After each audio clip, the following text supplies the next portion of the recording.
ॐ पूर्णमदः पूर्णमिदं पूर्णात् पूर्णमुदच्यते पूर्णस्य पूर्णमादाय पूर्णमेवावशिष्यते। ॐ शांति शांति शांति। जय श्री कृष्ण। ब्रह्म निर्वाण भावना बेटे। इदं तु ते गुह्यतम। विचार के साथ साथ एक भजन भी है। हमने आज तक डीजल जी से सुना है, भगवान की व्याख्या जो सुनी है, निरंकार, जिनका जन्म नहीं होता, जिनकी मृत्यु नहीं होती, अविनाशी है। जब भी वो व्याख्या सुनी तभी मुझे एक चीज बहुत बार बार याद आती थी, तो मुझे वो एक कहानी और भजन बताना है। आज से 28 साल पहले एक फ्रेंड मेरी लाइफ में आए और उनके साथ आया एक और धर्म मेरी लाइफ में, वो है सिखिज्म। और जब भी मैं गुरुद्वारे जाती थी तो एक शब्द सुनती थी, और पहले तो समझ में नहीं आता था कि वो शब्द का मतलब क्या है, बट वो ही था कि पढ़े लिखे लोग अगर पूछेंगे नहीं तो सीखेंगे कैसे। तो जानकारी ली, और जब भी मैंने जब हम भगवत गीता पठन करते हैं सुना, तब मुझे लगा कि वो शब्द में बस वही चीजें एक साथ मिलके बताई गई है। So I would like to read that shabad and explain in Hindi. Is that okay?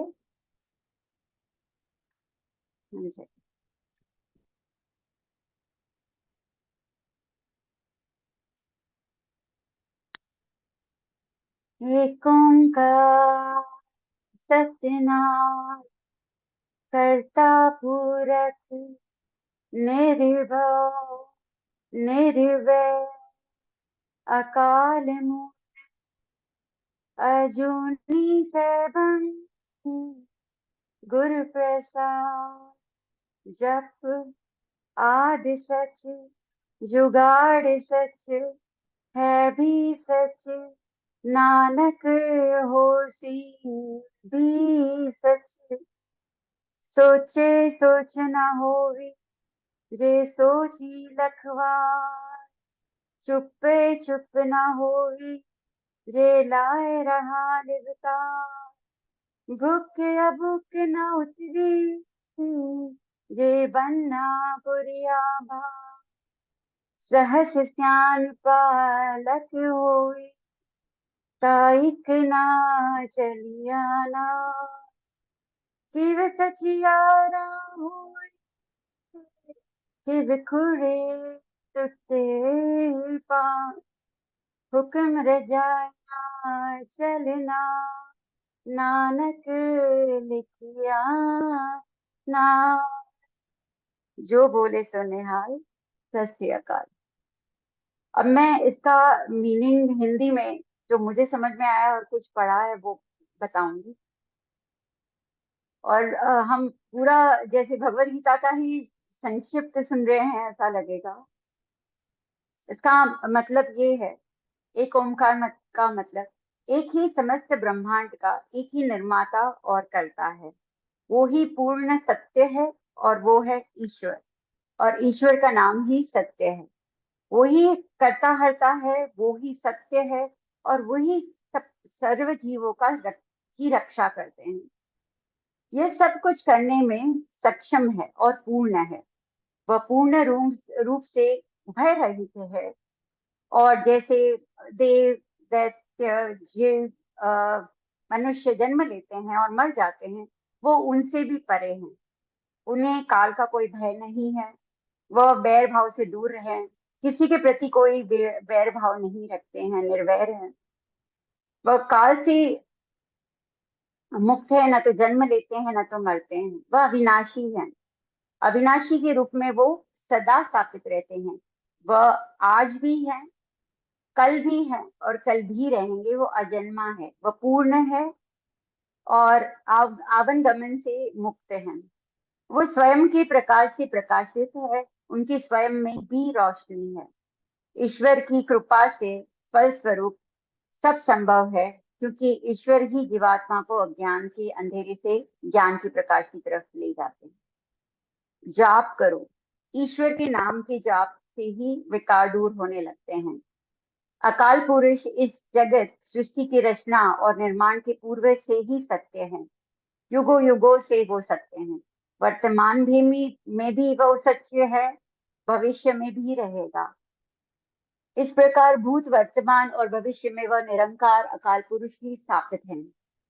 शौच की क्रिया के बारे में हमने भगवत गीता में पढ़ा था कि शौच करो, कि स्नान करो, उससे हम बाह्य शुद्धता हासिल करते हैं। स्नान कितनी भी बार कर लो, लाखों बार भी करो, तो भी आप शुद्ध नहीं हो सकते हो अगर मन की निर्मलता नहीं है। सो शुद्ध बनने के लिए मन की निर्मलता का होना आवश्यक है। बाह्य रूप से या भौतिक रूप से अगर आप मौन व्रत धारण करते हैं या चुप्पी सहन करते हैं, लेकिन अंदर बहुत आवाज है, तो आप आत्मिक आनंद नहीं ले सकते हैं। और मौखिक कोलाहल से दूर रहना या चुप रहना काफी नहीं होता है। अंदर की शीतलता और ठहराव अगर प्राप्त आपने नहीं किया, तो फिर आप वो शांति का अनुभव नहीं कर सकते हैं और सांसारिकता से जुड़े रहते हैं। इससे हृदय के विकार भी दूर नहीं होते हैं। तो अगर आंतरिक शांति का प्राप्ति करनी है, तब आपको जीवन में विषय विकारों से दूर रहना है और ईश्वर के समीप जाना है। जो भूखा है उसके सामने समस्त खाद्य पदार्थों का क्या ढेर भी लगा दे, उसने वो खा भी लिया, तब भी उसकी भूख दूर नहीं होती है, जब तक उसकी मन की तृष्णा या मन की भूख पूरी नहीं होती है। उसको और चाहिए होता है। किसी के पास कितनी भी चतुराई हो, कितना भी इंटेलिजेंट इंसान हो, वो चतुराई कभी काम में नहीं आती अगर गलत चीजों के लिए इस्तेमाल की जाती, एक भी साथ नहीं चलती है। इस शब्द में ये कहा है कि आप कितनी भी लाखों चतुराई कर ले, लेकिन उसकी चतुराई से ईश्वर की प्राप्ति संभव नहीं है। चतुराई एक सांसारिक युक्ति है जिसका गहन भक्ति से कोई लेना देना नहीं है। तो कैसे प्रभु की समक्ष सच्चा बना जा सकता है, कैसे मिथ्या भ्रम की दीवार तोड़ा जा सकता है, तो और पूर्णता का प्रकाश को धारण कर सकते हैं। तो सदगुरु नानक देव जी ने ये लिखा है, बस ईश्वर ने जो हुक्म दिया है या रजा है या उनकी इच्छा जो आपके अंदर मन से आती है, बस उसके अनुसार चलें, हर जीव के प्रेम करें, और बस वही एक मूल मंत्र है। बस यही मुझे शेयर करना था, क्योंकि कल ही गुरु नानक जयंती थी और ये सारे भाव मेरे मन में आए थे, तो मुझे शेयर करना। जैसे very very nicely explained, Ami ji. Today in true sense we are a spiritual family. अध्यात्म जो है वो सभी धर्मों से ऊपर है।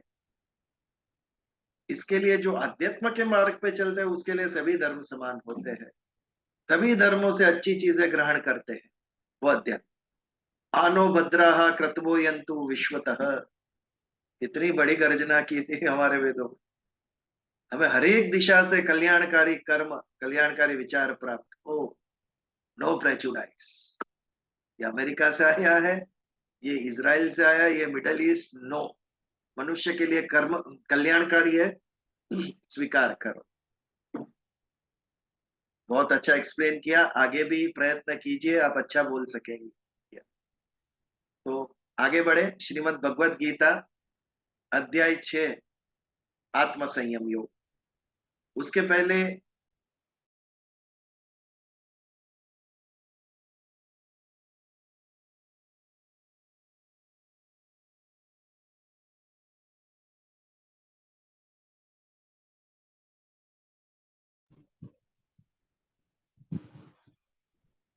बिजल भाई बिजल भाई म्यूट पे हैं। I am sorry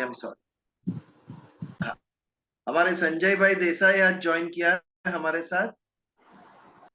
he was junior to me in college, is a personal friend of mine. तो इसका जो श्रेय है वो हमारे मिड डे के वो आर्टिकल को जाता है। इन्होंने मिड डे में पढ़ा, तभी उनको भरोसा आया कि नहीं कुछ अच्छा यहाँ पे हो रहा है ना। मजाक कर रहा हूँ। और हमारे गीता जी बंसल भी है, वो दूसरी तीसरी बार ज्वाइन कर रही है। गीता जी, इज योर वीडियो ऑन? अभी आए थे वो। एनीवेज, तो इन सबका स्वागत है जो नए जुड़े हैं हमारे साथ। काफी सारे फोन आ रहे हैं 2 दिन से। प्रिंट मीडिया में आ जाए तो लोगों को और भरोसा बैठता है बात के ऊपर। हम प्रत्यक्ष कितना भी कहे असर नहीं होती, लेकिन मीडिया में है तो हमें भरोसा आ जाता है। मिड डे ने कहा है इसके लिए अच्छा होगा। साइकोलॉजी है, ह्यूमन साइकोलॉजी है ये। तो 10वें बात श्लोक पर भी। हाँ विजल जी। भाई, ऐसी बात नहीं है एक्चुअली। कभी कभी ऐसा हो जाता है कि वो पेपर में पढ़ते हैं तो पता चलता है कि नहीं, ये भी आई नो। कार्यक्रम चल रहा है। या हाँ यानी मुझे जो सारे फोन आए थे उसके बारे में बता रहा हाँ हाँ हूँ। हाँ, we didn't know. Yeah that is that I always tell all of them कि हमारा कर्तव्य है कि एटलीस्ट लोगों तक पहुंचे, बताए कि हम ऐसा कुछ कर रहे हैं। राइट। जिसके अंदर श्रद्धा है, जिसके अंदर बौद्धिक तत्व है, वो अपने आप इस विषय की तरफ खींच कर आएगा। बट वहां तक लेके जाना ये हमारा कर्तव्य है। तभी गुड, भगवान कृष्ण के हम भक्त कहलाएंगे। It's god very good wants it. Initiative. या तो नया प्रकरण शुरू हो रहा है ध्यान योग का। भगवान अर्जुन को बता रहे हैं कि 3 जो मार्ग भगवत गीता ने बताए, भक्ति, ज्ञान और कर्म, उसके अलावा भी मुक्ति प्राप्त करने के लिए, मोक्ष प्राप्त करने के लिए ध्यान मार्ग है। पतंजलि योग दर्शन ये ध्यान का विषय है, मेडिटेशन का विषय है। चित्त वृत्ति निरोध इसे योग कहा गया कि चित्त जो वृत्तियां करता रहता है, मन जो इच्छाएं करता रहता है, इस पे रोक लगाना, ये योग है। मन किसकी इच्छा करता है? मन सभी सांसारिक चीजों की इच्छा करता है। जो हमें पकड़ लेता है, जकड़ लेता है, हमें अटैच कर देता है। और इतनी पावरफुल है ये, क्योंकि वो दिखती है। 5 इंद्रियों से हम ये संसार का आनंद लेते हैं। अच्छा सुनते, अच्छा देखते, अच्छा खाते हैं, अच्छा परफ्यूम डालते हैं। इतना पावरफुल है कि जो निर्गुण निराकार है उसके ऊपर लक्ष्य नहीं जाता हमारा। बहुत पावरफुल है ये विषय और इंद्रिय। तो मन विषयों में लगता है, मन को वहां से हटाना ये योग का कार्य है, ये ध्यान का कार्य है। क्यों भगवान अर्जुन को बता रहे हैं कि ध्यान मार्ग से भी तू मुक्ति प्राप्त कर सकता है? क्योंकि आगे अर्जुन ने कहा, भगवान मेरा श्रेय किसमें है, मेरा कल्याण किसमें है, ये आप मुझे बताइए। इसके लिए भगवान अर्जुन को ध्यान मार्ग बता रहे हैं। ये ध्यान के द्वारा भी तू प्राप्त कर सकता है तुझे जो चाहिए वो। तो इसके लिए हमने अधिकारी कौन ध्यान का, या हमें ध्यान के मार्ग पे चलना है, तो how should I prepare myself. हर एक एग्जाम के लिए हम प्रिपेयर करते हैं, वैसे ही यदि कोई नई चीज हम शुरू करने जा रहे हैं तो पहले we have to prepare ourselves. उसके लिए ये 10वां श्लोक था जो पिछली बार हमने देखा। आज कुछ नए लोग हैं, इसके लिए just will brush it up, refresh कर देते हैं। योगी युजित सततम आत्मानं रहसि स्थित, एकाकी यत चितात्मा निराशिर अपरिग्रही। ये गुण जब आपके अंदर आ जाए फिर आप ध्यान करने बैठो। इतने सारे गुण। अपरिग्रह, मुझे अपरिग्रही होना है, अर्थात मुझे संग्रह नहीं करना है। संग्रह के पीछे कौन सा भाव नहीं होना चाहिए? सुख का भाव। For enjoyment I don't have to hold things. आज नहीं तो कल मुझे लगेगा, इसके लिए बढ़ते जाओ। आपके मन में ग्रीड बढ़ेगी, लोभ बढ़ेगा, और जो जमा कर रहे हो उसको संभालने में आपका सारा जीवन चला जाएगा। तो ये अपरिग्रहण, सुख की अभिलाषा से कुछ भी संग्रह न करना, वो अपरिग्रहण। निराशिर, हम आशा कब करते हैं? जब मन के अंदर इच्छा होती है तब आशा करते हैं। हम संग्रह कब करते हैं? हम चीजों को जमा कब करते हैं? जब मन को उसकी इच्छा है तभी हम करते हैं। तो माइंड इज द ड्राइवर। पहले मन में इच्छा होती है, फिर वो इच्छा पूर्ण करने के लिए शरीर काम पे लग जाता है। तो अपरिग्रह, बाहर से पदार्थों को न स्वीकारना, और निराशिर, इच्छा रहित मन, ये प्रिवेंटिव। मन में इच्छा ही नहीं हो रही है, इच्छा ही नहीं हो रही है तो आप कुछ भी ग्रहण नहीं करेंगे। तो निराशीर होना है, अपरिग्रही होना है।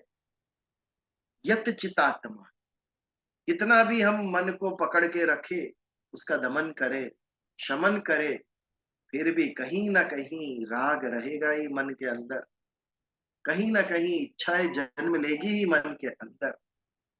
इसको नियंत्रण में लाना, ये यत चितात्मा, चित्तात्मा, चित्त को नियंत्रण में लाना। चित्त यानी मन। मन अलग अलग अलग चीजें जो बार बार सोचता रहता है, मनन करता है, उसे मन कहते हैं।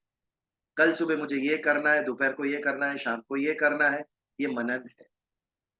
जबकि चित्त, चित्त चिंतन करता है। चिंतन यानी चित्त एक तत्व के ऊपर एकाग्र होकर उसका चिंतन करता है। जैसे ध्यान करने बैठे तो हमारा चित्त ओम के ऊपर एकाग्र होकर ओम का चिंतन करेगा। ये अंतर है मन और चित्त के अंतर। जब एकाग्र करते हैं तो उसे चित्त कहते हैं। इसीलिए शब्द आया चित्त एकाग्रता, इसके कारण आया।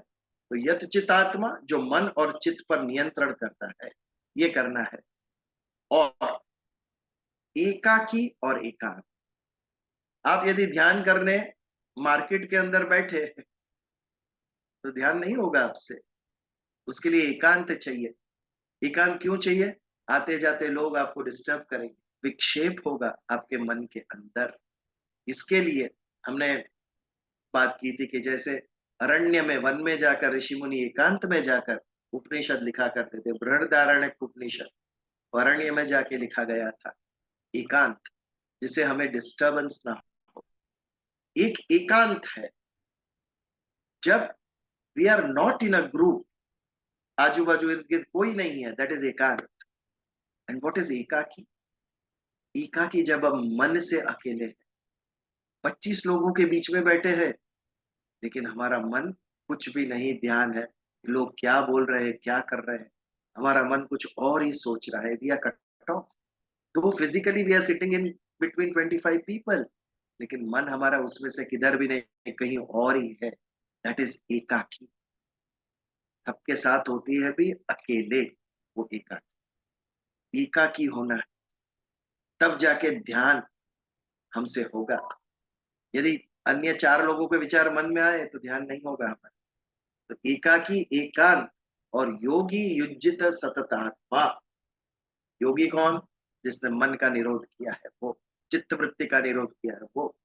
युज यानी मिलन, जिसका ध्येय परम तत्व से मिलन, आत्मा का परम तत्व में विलीन होना, ये जिसका ध्येय है, दोनों को मिलाना जिसका ध्येय है, वो योगी। युज्जित सततात्मा, युज्जित यानी जुड़ा हुआ। Most important word in this श्लोक इज सतत। हम कितनी देर भगवान से जुड़े हुए हैं? सुबह जब 10 मिनट के लिए दिया जलाते हैं, अगरबत्ती जलाते हैं, तब उस वक्त भी मन किधर होगा? अपने आप को पूछो। रिलायंस का भाव क्या है? टाटा का भाव क्या है? 9 बज गए, मार्केट स्टार्ट हो गई, शायद वो मन में जाता होगा। सुबह अगरबत्ती करते हैं तभी। हम लोग जुड़े हुए हैं वो अल्प समय, और वो भी शायद मन में एक फियर है कि हम पूजा नहीं किया तो भगवान श्राप देंगे, हमारा बुरा होगा। या फिर एक जिसे गतानुगतित कहते हैं, बरसों से करते आए, मेरे दादा भी करते थे, मेरे पिताजी भी करते हैं, इसके लिए मैं भी करता हूं। परंपरा जिसे कहते हैं वो। ना इसमें बौद्धिक तत्व है, मुझे क्यों पूजा करनी है, भगवान का ध्यान क्यों करना है, ना ही इसमें प्रेम है। ईश्वर के पास प्रेम से जाना चाहिए। हम केवल मांगने जाते हैं ईश्वर के पास। ये ऑर्डर मिल गया तो चल के सिद्धि विनायक तक आऊंगा।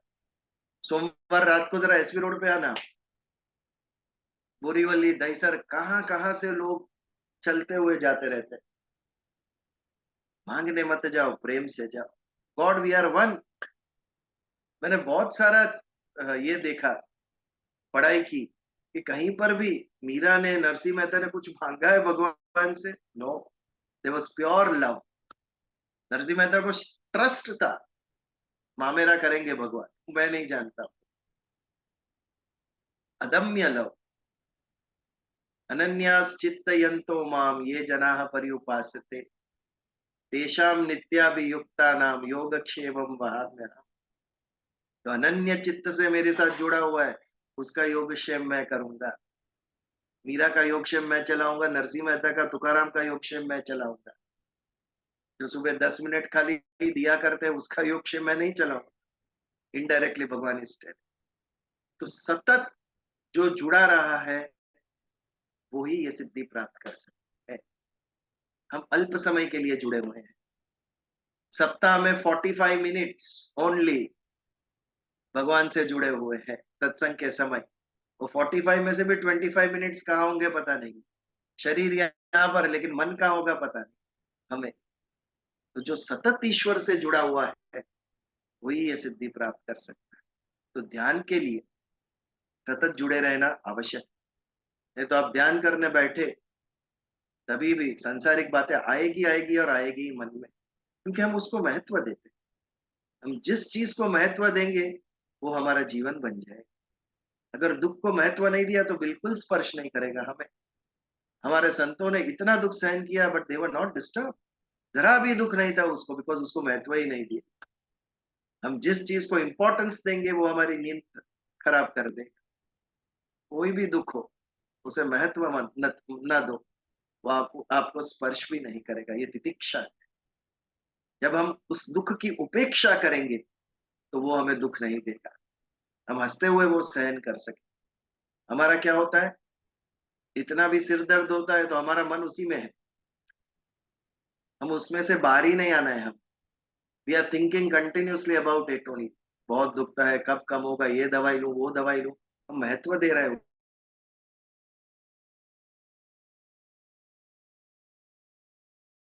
इच्छा करनी होती है करने के। तो ये सब गुण जब मेरे अंदर आए तब मैं ध्यान करने बैठ सकता हूं। ये था हमारा 10वां श्लोक। अभी आगे के जो 3 श्लोक है 11, 12, 13, it is they are very simple shloka. 11वें श्लोक में भगवान ने कहा कि जब ध्यान करने बैठे तो फिजिकल एनवायरनमेंट, आसन कैसा होना चाहिए, आजू बाजू में क्या तैयारी करनी चाहिए, वो कहा है। 11वें श्लोक में मानसिक तैयारी, इंटरनली हमारा क्या मन की स्थिति होनी चाहिए ध्यान करते वक्त। और उसके बाद वाले 13th श्लोक में फिजिकल तैयारी, बॉडी को किस प्रकार ध्यान में बिठाना है। छोटे श्लोक है ये तीनों, आध्यात्मिक डेप्थ नहीं है उसमें। एक प्रोसीजर समझाया है भगवान के ध्यान कैसे करते हैं। बीच में बहुत चला था ज़ेन, ज़ेडियन ज़ेन। वो ज़ेन इज नथिंग बट अपभ्रंश ऑफ ध्यान। जब जापान में वो लोग ज़ेन कहते हैं। This is universally applicable. मन बुद्धि चित्त अहंकार, ये तो जैसे हमारे जापानीज के भी वैसे ही है। बाह्य शरीर अलग है, सूक्ष्म शरीर सबके समान है, इसमें कोई अंतर नहीं। इसके लिए जो भी सूक्ष्म शरीर की बातें होगी दे आर यूनिवर्सल। आज 5000 साल हो गया फिर भी भगवत गीता पुरानी नहीं हुई, हैरी पॉटर पुरानी हो गई, इतने सारे बेस्ट सेलर नॉवेल्स आए और गए, लेकिन भगवत गीता का स्थान वहीं पर है, बाइबल का स्थान वहीं पर है, गुरु ग्रंथ साहिब का स्थान वहीं पर है। Why? Because it deals with our inner self. हमारा जो सूक्ष्म शरीर है वो कभी बदलता नहीं है, केवल बाह्य चीजें बदलती है, इंटरनल डजंट चेंज। इसके लिए जो इससे डील करता होगा, इसकी इस समझ जो हमें देता होगा वो कभी पुराना नहीं होता। तो 11वें श्लोक पर हम विचार करते हैं। शुचौ देशे प्रतिष्ठाय स्थिरमानस्सन् आत्मनः न इति उच्चतम न अतिनीचम चैलाजीन कुशोत्तरम। ये बैठने के स्थान के बारे में भगवान ने बताया है। सिंपल। शुचौ देशे, देश यानी स्थान, शुचौ यानी शुद्ध। अभी मम्मी जी ने कहा शुचि के बारे में हमने बात किया। शुचि इज स्वच्छता, इंटरनल क्लीननेस, उसे शौच कहते हैं। शौच यानी टू क्लीन योरसेल्फ, उसे शौच कहते हैं। शुचौ यानी the place has to be clean. इसके लिए आगे के जमाने में हम देखते थे हमारे घर के जो फ्लोर थे गाय के गोबर से उसको लीपते थे। उसका क्या कारण था? उसके कारण जीव जंतु नहीं आते थे। नहीं तो ग्राउंड फ्लोर पे सबके कॉटेजेस हट्स घर रहते थे, तो बहुत सारे जीव जंतु आ जाते थे घर में। तो इसके लिए उसे स्वच्छ रखने के लिए वो गोबर लीपते थे गाय का वहां पर। क्यों स्वच्छ रखना चाहिए भूमि को? जिस जो भूमि पर आसन डाल के हम ध्यान करने बैठे, मानो 10-15 चींटियां आ गई, लाल चींटी, और काटने लगी, तो आपको कैसे ध्यान रहेगा? हमारा ध्यान भंग होगा हमारा। इसके लिए जीव जंतु से अपने आप को बचाने के लिए वो स्थान पहले शुद्ध करो, स्थान पवित्र करो, उसके बाद वहां पर ध्यान करने को। क्योंकि हमारा इंटरनल शरीर, सूक्ष्म शरीर, मन बुद्धि, ये बाह्य पे डिपेंडेंट है, और हमारा बाह्य शरीर, स्थूल शरीर, वो इंटरनल शरीर के ऊपर डिपेंडेंट है। मन में यदि कुछ दुर्भाव आ गया तो ये शरीर कहेगा नहीं जाना है पार्टी। मन अगर टूट गया हमारा, मन पे जो असर हुआ उसका शरीर पे असर होगी, और शरीर को यदि बुखार हो गया या कोई रोग हो गया तो हम मन से ध्यान नहीं कर सकेंगे, मन उसी में लगा रहेगा। Both are interdependent. तो यदि ध्यान करना है हमें तो मन से भी स्टेबल होना पड़ेगा और शरीर से भी, physical as well as mental, दोनों एस्पेक्ट को हमें समान करना होगा। तो इसके लिए शुचो देशे, उस स्थान को स्वच्छ कीजिए, साफ कीजिए, ताकि कोई जीव जंतु आपको, आपके शरीर को पीड़ा ना दे। यदि शरीर को पीड़ा हुई तो मन भी डिस्टर्ब हो जाएगा और आपका ध्यान भंग। प्रतिष्ठाप्य स्थिर मानस मात्मन, स्थिर मानस अति अति इंपॉर्टेंट। एक बार ध्यान लगाया, शरीर तो कहीं जाएगा नहीं, लेकिन मन हमारे कंट्रोल में है। मन कहाँ का कहाँ घूम के आएगा। मन का स्वभाव है चंचलता, मन का स्वभाव है एक स्थान पे टिकेगा ही नहीं, उसे कंटिन्यूस भंवरे की तरह, तितली की तरह है मन, यहां से वहां, वहां से यहाँ, वहां से यहाँ चालू ही रहता है। कंटिन्यूस विचार, जबरदस्त 24/7 चलने वाली फैक्ट्री है ह्यूमन माइंड। विचार करता ही रहता है, इच्छाएं करता ही रहता है। तो ये मन को स्थिर करना पड़ेगा, मन को एक विषय पे स्थिर करना पड़ेगा। मैं कहूं तो मन मन क्यों स्थिर नहीं हो सकता है? If I ask you this question, what disturbs, what distracts? मन स्थिर क्यों नहीं हो सकता है हमारा? Anybody will like to answer it? मन स्थिर क्यों नहीं होता है? मन का स्वभाव ही चंचल है, यस, ओके। तो वो इधर उधर भटकता ही रहता है। एक एक कंसंट्रेट करने के लिए उसे एफर्ट, बहुत एक्स्ट्रा एक्स्ट्रा एक्स्ट्रा एफर्ट डालनी पड़ती है। एग्जैक्टली, क्योंकि उसके स्वभाव से विरुद्ध जा रहे हैं। बट हाँ। What attracts the mind? अगर आपको मैं तमिल में भगवत गीता दूं तो आप पढ़ोगे? इफ आई आस्क यू, नहीं, समझ में नहीं आएगा। will not attract you.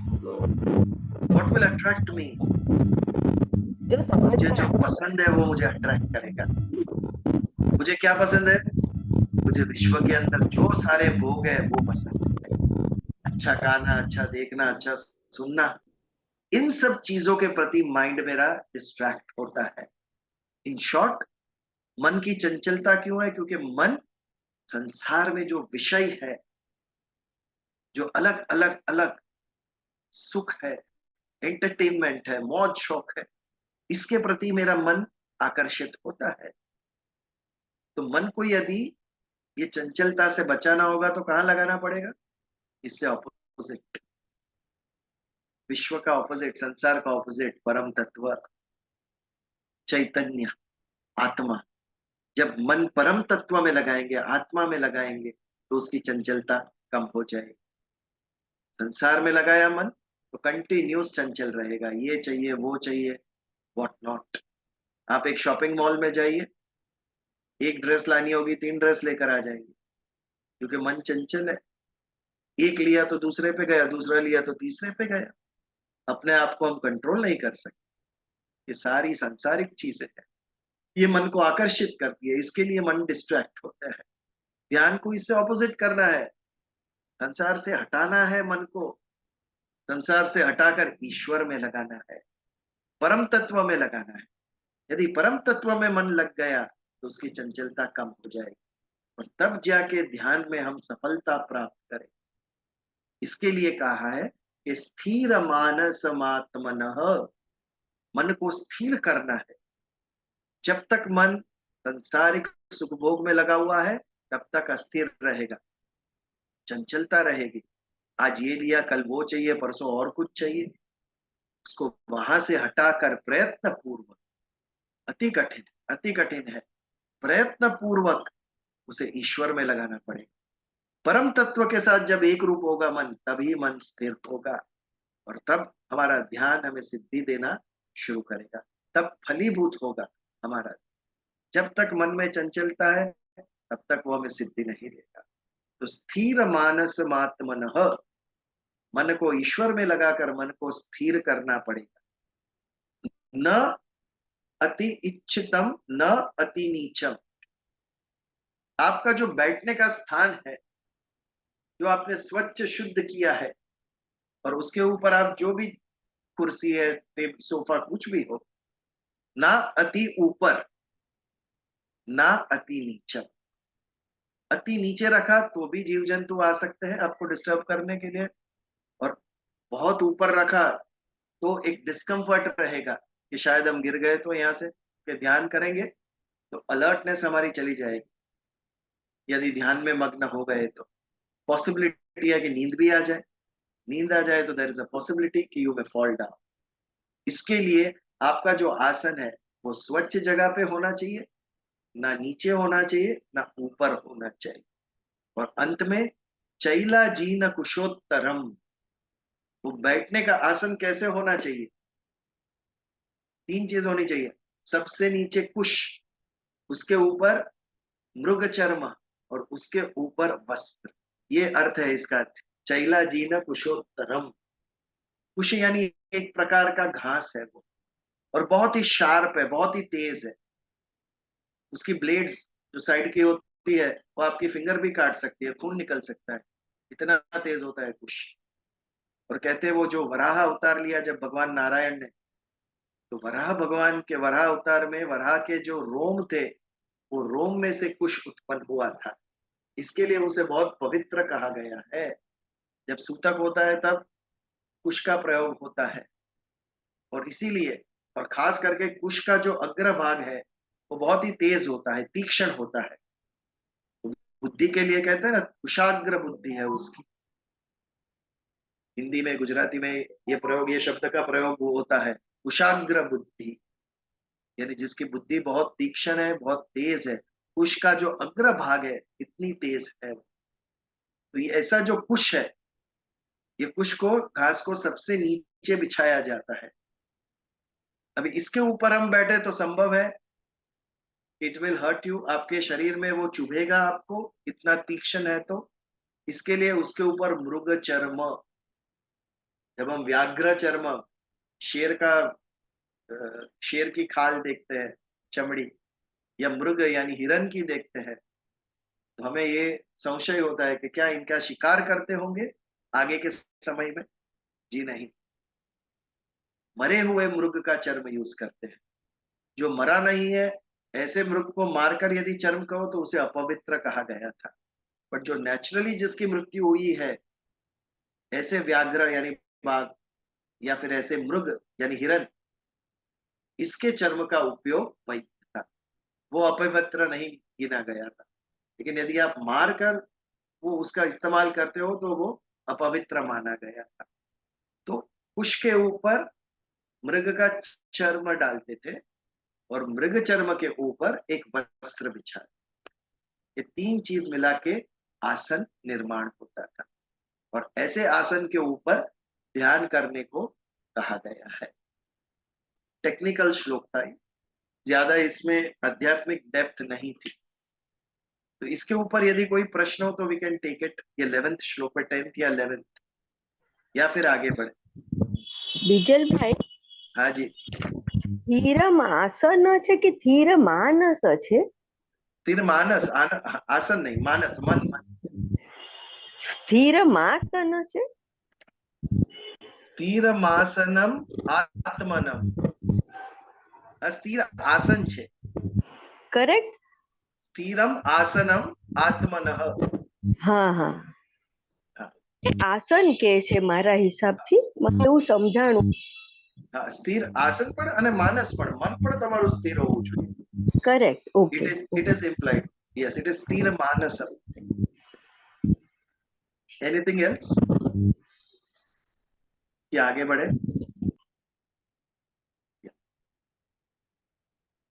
12th श्लोक. एक बार ध्यान करने के लिए आसन का निर्माण हो गया तो पहले मन की अवस्था. ध्यान करने के लिए शरीर तो आप ट्रेन कर लोगे आधा घंटा पौना घंटा बैठने के लिए, लेकिन माइंड को ट्रेन करना ज्यादा आवश्यक है. माइंड नहीं टिकेगा.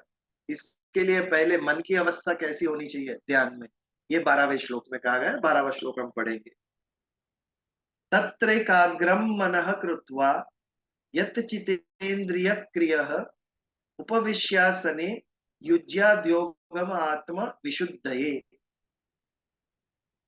तत्र एकाग्रह मनः, मन को एकाग्र करना पड़ेगा.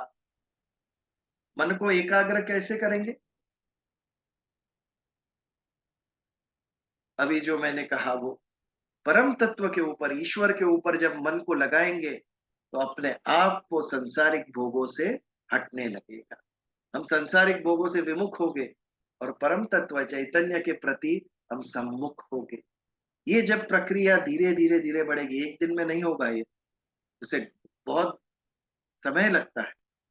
तब जाके मन एकाग्र होगा, एक के ऊपर जाके स्थिर होगा. मानो आप ओम बोल रहे हो ध्यान कहते वक्त, तो ओम के ऊपर मन एकाग्र कब होगा, ये अभ्यास का विषय है. जैसे जिम में हम जाते हैं बॉडी बनाने के लिए, ओवरनाइट बॉडी नहीं होती है, लेकिन धीरे धीरे धीरे अभ्यास से, साइकिलिंग हो, ड्राइविंग हो, स्विमिंग हो, वो सब अभ्यास करने से धीरे धीरे धीरे उसमें प्रावीण्यता हमारी आती है, मास्टरी आती है. ऐसे ही ध्यान का है, मन का है. इमीडिएटली रिजल्ट नहीं देगा, but over a period of time धीरे धीरे धीरे आपकी एकाग्रता बढ़ेगी. आप जब ईश्वर के ऊपर कंटिन्यूस ध्यान करोगे तब अपने आप अन्य चीजें आपके माइंड से जाती रहेगी. मन में विचार आएंगे, आने दो. जब आप ध्यान कर रहे हो तब यदि उस विचार को आपने महत्व दिया और उस विचार के साथ आप अटैच हो गए तो आपका ध्यान भंग हुआ. लेकिन जैसे विचार आता है उस पर लक्ष्य मत दो, तो अपने आप वो विचार चला जाएगा. Observe this. माइंड के अंदर आते रहेंगे विचार.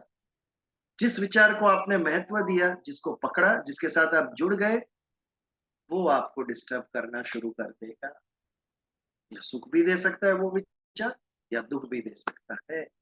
बट यदि उस विचार को आपने इंपॉर्टेंस ना दिया, आप उस विचार के साथ जुड़े नहीं, अटैच नहीं हुए, तो जैसे एक विचार आया है, जैसे एक इच्छा आई है मन के अंदर, वैसे ही वो इच्छा चली भी जाए.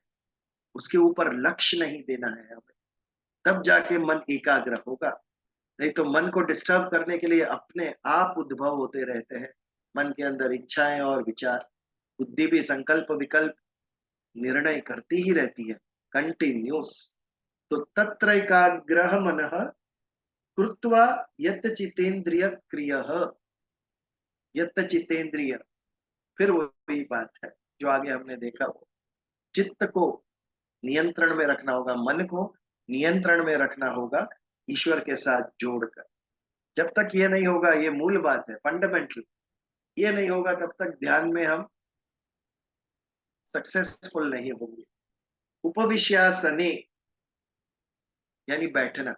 जो हमने आसन बनाया है वो आसन के ऊपर बैठना. कैसे बैठेंगे हम? पद्मासन में, वज्रासन में. आप कोई भी आसन जिसमें आप कंफर्टेबल हो, ऐसे आसन में आपको बैठना है. आसन की व्याख्या है. आसन किसे कहते हैं हम? जिस पोजीशन में शरीर लंबे समय तक सुखपूर्वक बैठ सकता है उसे आसन कहते हैं. That is the definition of आसन. सुखपूर्वक आप लंबे समय तक बैठे रहो. अब प्रयत्न करो अर्ध पद्मासन से, एक ही पैर ऊपर ले लो, या पूर्ण पद्मासन।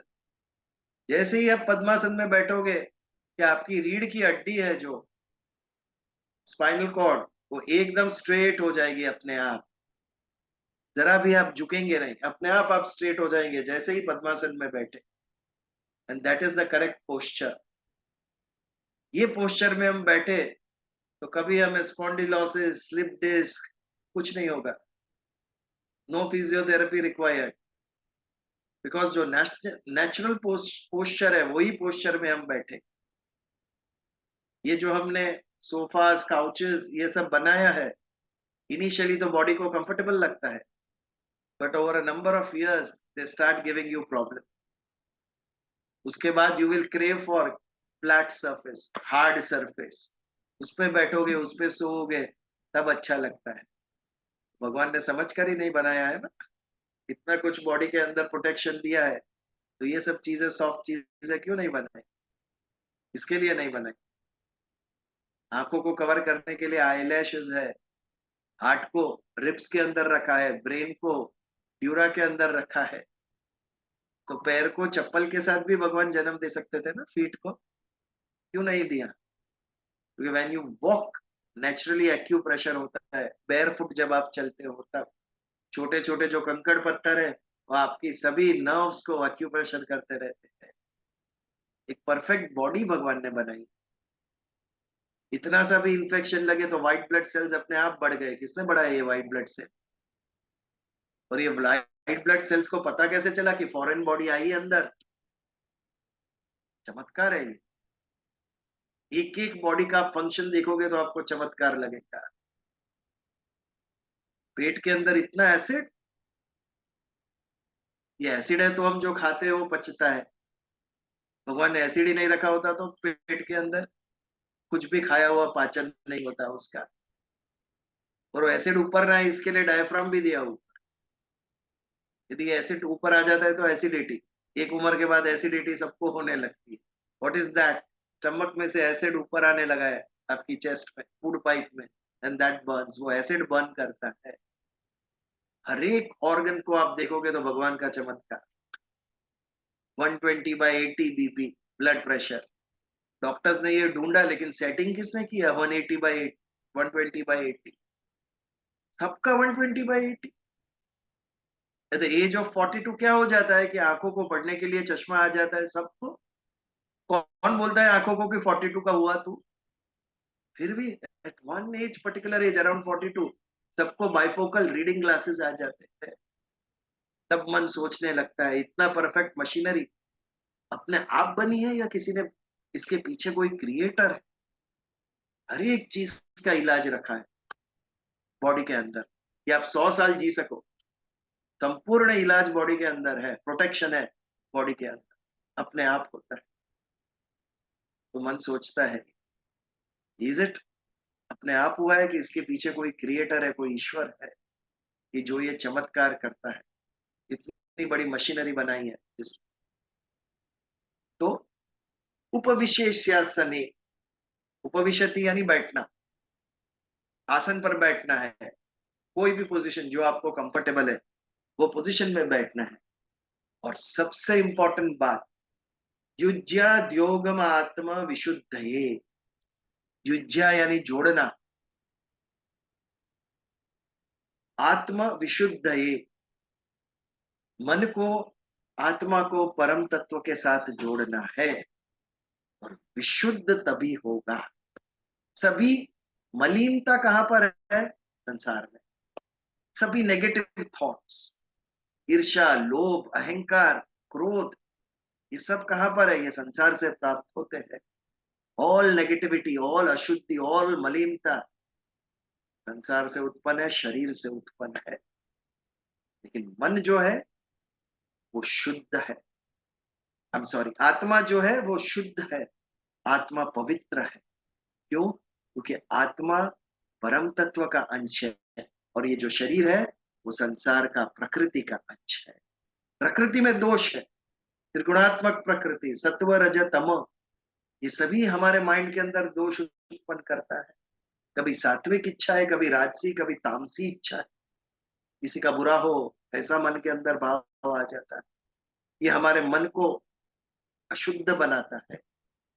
मन जब प्रकृति से जुड़ा हुआ है तो अशुद्ध है, लेकिन जब परम तत्व से जुड़ गया तो वो शुद्ध हो जाएगा, वो पवित्र हो जाएगा, क्योंकि स्वयं ईश्वर जो है वो शुद्ध है, वो पूर्ण है, वो पवित्र है।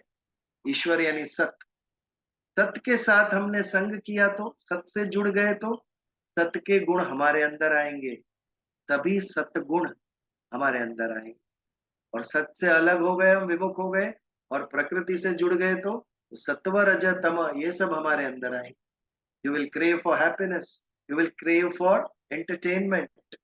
माइंड के अंदर डिस्ट्रक्टिव भाव आएंगे, किसी का बुरा हो, किसी का बुरा करो, किसी से ईर्ष्या होगी, कभी लोभ उत्पन्न होगा, अलग अलग अलग नेगेटिव तत्व हमारे अंदर उत्पन्न होंगे।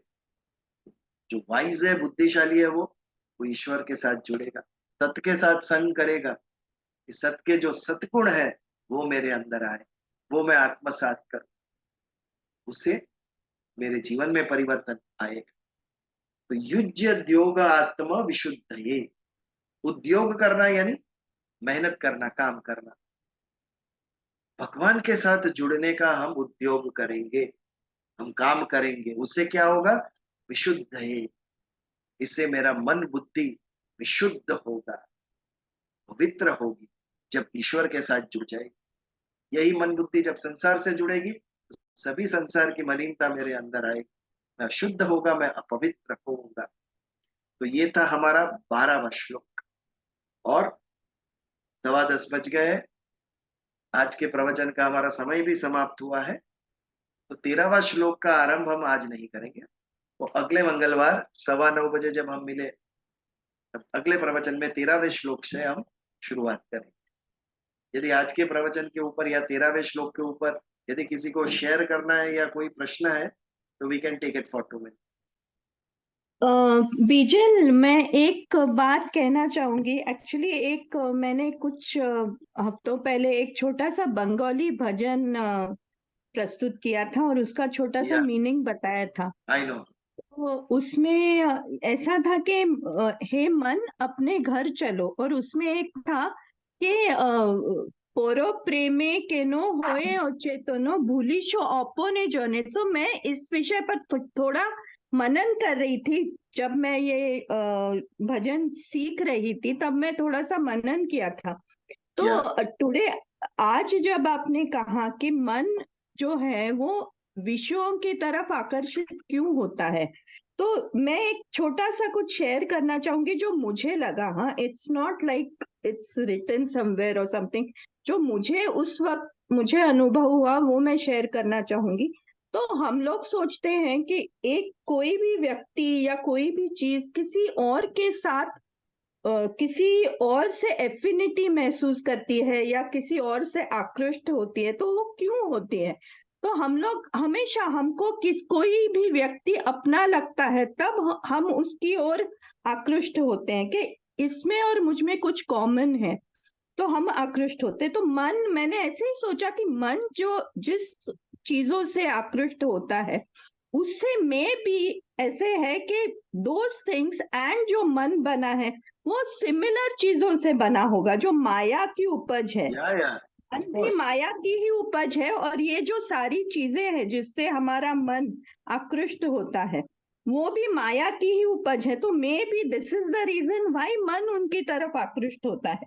जब मन को पता चलेगा कि मैं इस चीज से बना नहीं हूं, माया से बना हूं, और ये चीज भी माया से बनी है और ये अपना नहीं है, तो उस वक्त वो मन जो हायर कॉन्शियसनेस है या जो हम लोग जो बोलते हैं आत्मा, जो निर्विकार कॉन्शियसनेस है, उसकी तरफ आकृष्ट होगा। तो मन को ये पहचानने की जरूरत है कि ये मेरा अपना कौन है, जो और मेरा एक्चुअली अपना कौन है और पराया कौन है। उस वक्त वो उस चीज से आकृष्ट होगा। Yes, very true, very true. क्या मन क्यों संसार में दौड़ता है? क्योंकि मन बुद्धि चित्त अहंकार ये सभी प्रकृति संसार का ही पार्ट है, उसका अंश है, जबकि आत्मा परमात्मा का अंश है। इसके लिए नेचुरली वो अध्यात्म के तरफ भी हमारा आकर्षण होता है, वो हमारा आत्मा अध्यात्म की तरफ आकर्षण होता है और मन बुद्धि होता है वो संसार की तरफ नेचुरली होता है, फिर उसके ऊपर हमें प्रयास करना पड़ेगा, प्रयत्न पूर्वक हमारी बुद्धि और मन को संसार में से हटाकर परम तत्व में लगाना पड़ेगा। ये जो प्रयत्न है वही साधना है, इसे हम साधना कहते हैं।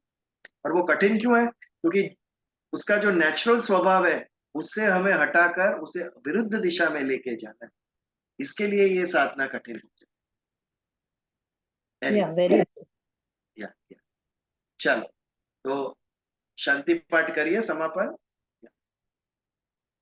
ओम द्यौ शांति अंतरिक्ष शांति पृथ्वी शांति आपः शांति औषधय शांति वनस्पत्ये शांति सर्वः शांति ब्रह्म शांति सर्वदेवा शांति सामा शांतिरधिरोम शांति शांति शांति। जय श्री कृष्ण। जय श्री कृष्ण। जय श्री कृष्ण। वदाने जय श्री कृष्ण। बाय। जय श्री कृष्ण। जय श्री कृष्ण। थैंक यू बीजल भाई।